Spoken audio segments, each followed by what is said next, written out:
I'm Chris Young. I'm the Operations Sergeant for the Violent Crimes Enforcement Division of the Kansas City, Missouri Police Department, and I'm the Assistant Project Manager of the No Violence Alliance project in Kansas City. It's a focused deterrence model of policing where we've come together as a multi-agency collaboration that involves the Kansas City, Missouri Police Department.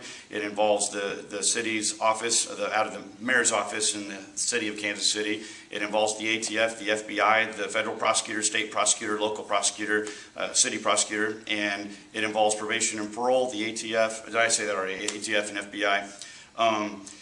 And then the University of Missouri, Kansas City is our research partner.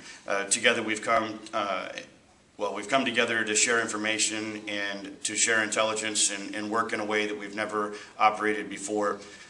One of our greatest successes is the fact that we were able to take a homicide rate of around 106 on average over the past 50 years down to 72 homicides last year in 2013.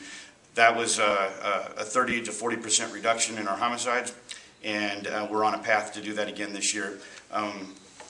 Hi, I'm Rosilyn Temple. I'm Executive Director of Kansas City Mothers in Charge. The Mothers in Charge are mothers, grandmother, aunts, and families that have been victimized by homicide in Kansas City. In 2011, my son, Antonio Thompson, was 26 years old. He was murdered. Found murdered in his apartment, and from that day, I took my power back, and I said, I have to take a stand in my community that I've been there all my life and I loved. Yeah, so Mothers in Charge, I think, is one of our greatest successes because without the community support, the police department cannot be successful. These mothers respond out with us on every one of our homicide scenes. They help bridge that gap between the community and the police in a way that the police department cannot do simply by itself. No mother can possibly understand what is happening in an investigation when their son is lying there, and the mothers, unfortunately, having been placed in this group, not by choice by any means, but they respond out with this on these homicides and work with the families to understand what is happening.